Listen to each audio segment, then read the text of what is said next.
Hello everyone. In this video, I'll be going over all 10 towns for Heroes of Might and Magic 3 Horn of the Abyss expansion, and I'll be ranking them D to S tier based on where they are, based on their strength.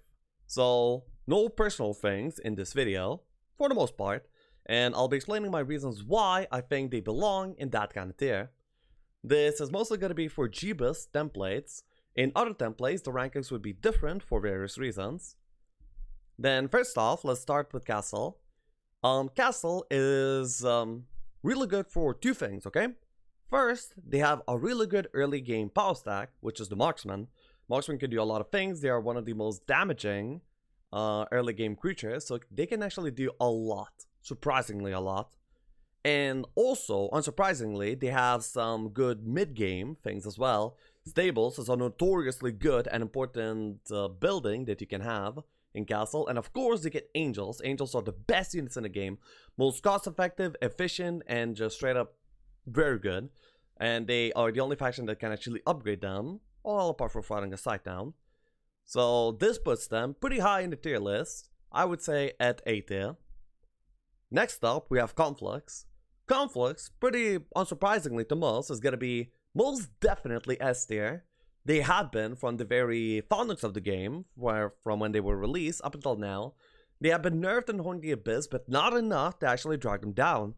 They still are pretty much one of the most consistent towns in the entire game. They can always find whatever school of magic they need, whether they need expert slow, expert bless, expert haste, to deal with whatever situation they're facing.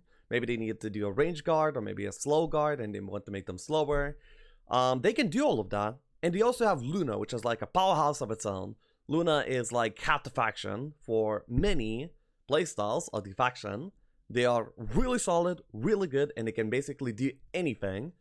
Also, Magic University lets you build side heroes pretty well later into the game, making them also really good at late game, not only dealing with the early game situations. Next up, we have Cove. Cove ends up having the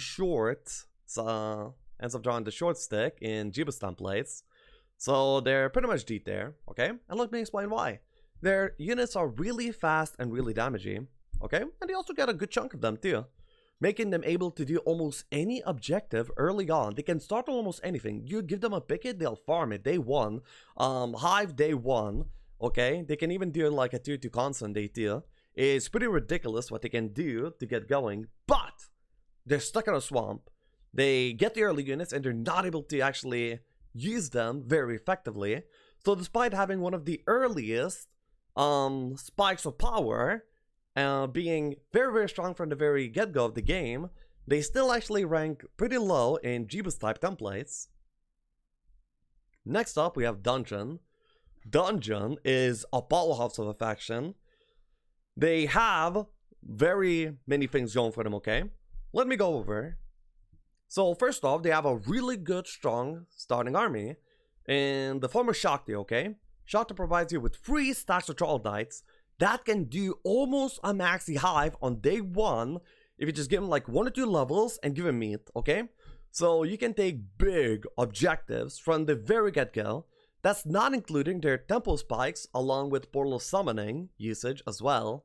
We also have some other utility in the form of Mana Vortex.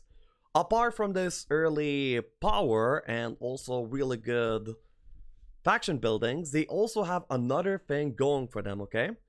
And that is their heroes. They get Overlords. Overlords are tier 1 heroes, just spectacular.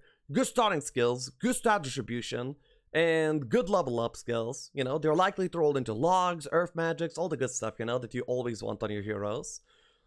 This puts them at the top of A tier. Better than Castle, but probably still not S tier. Because, well, they're not as consistent as some of the S tier guys. Next up we have Fortress. Fortress is a really strong faction, but they're really hit or miss, okay? Like, you give Fortress 1 or 2 hives and they're actually like S tier. They're gonna break like day 5 or something. They don't really need much at all. But if they don't get highs, they're actually like abysmal. They're gonna feel way worse than Cove even. So this puts them somewhere in the middle, yeah? That's where they belong. They're really hit or miss. And the variance on the faction is probably one of the biggest variances you'll see across any possible town. One game of Fortress can feel like absolute heaven. You just steamroll everything. And in other ones, you literally have nothing that you can do. It's kind of weird. So next up we have Inferno. Inferno from the very foundings of the game has been tier, maybe below. So what we end up having is a pretty poor faction who has a decent early game, but literally nothing else. Nothing else.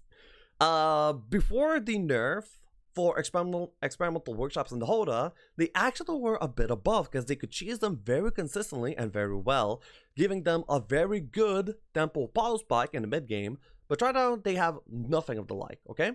Their early game does not really transition into anything decent.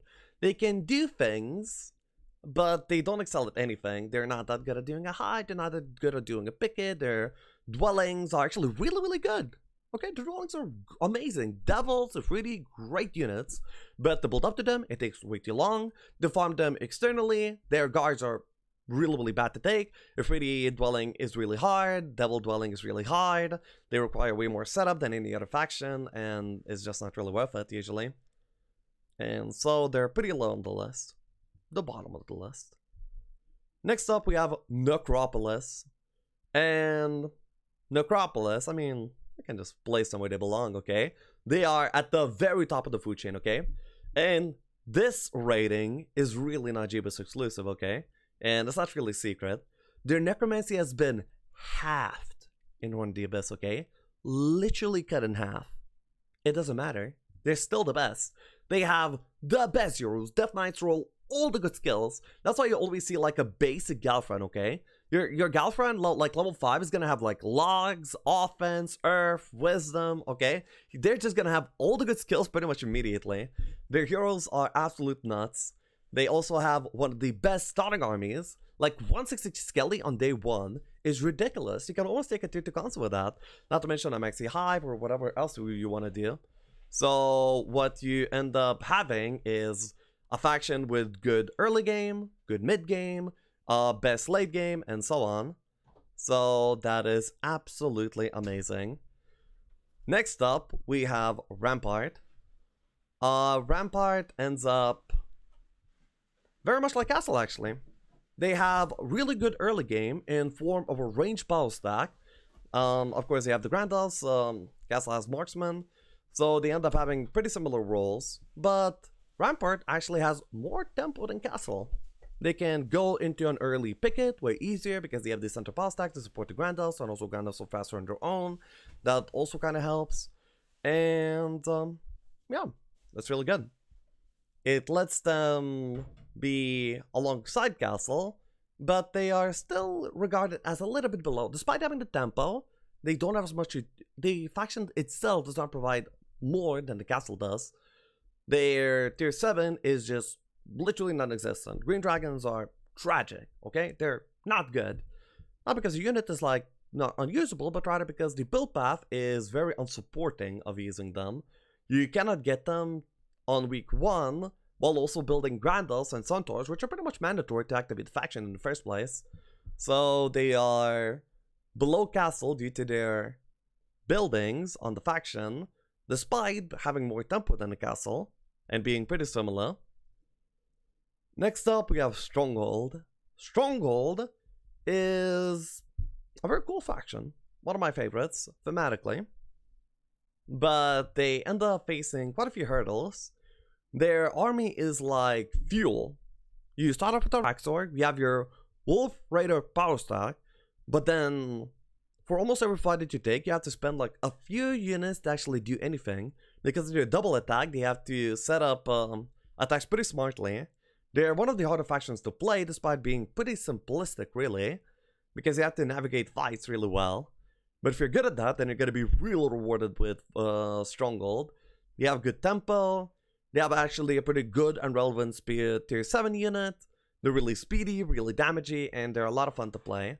But their terrain ends up dragging them down a little bit. And also, they are pretty inconsistent in terms of getting going. They can't really do whatever to get going. They need like a pretty specific set of things. So due to some inconsistencies, they land at about C tier. When they high roll, they don't high roll as much as Fortress. And when they low roll, they're pretty abysmal. And then next up we have Tower.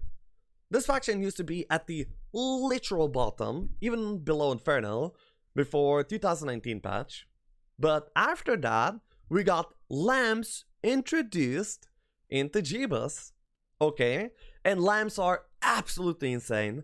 They let them get Master Genies on like day 1, day 2. You can have like a pack of Genies, and a pack of Genies is enough to clear almost anything that you want in the Jebus Cross biome.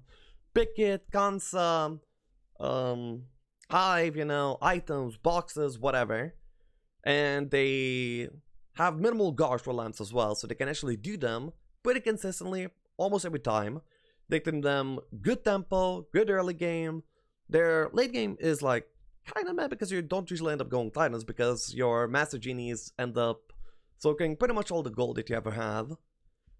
So, but at mid and early game, end up carrying them to B tier alongside Fortress. And this is the tier list for Heroes of Mana Magic Free. Namely, this is for Jebus templates. It does not apply to every single situation, but this is how it is. Hope you guys enjoyed. Thanks for watching, and until the next one.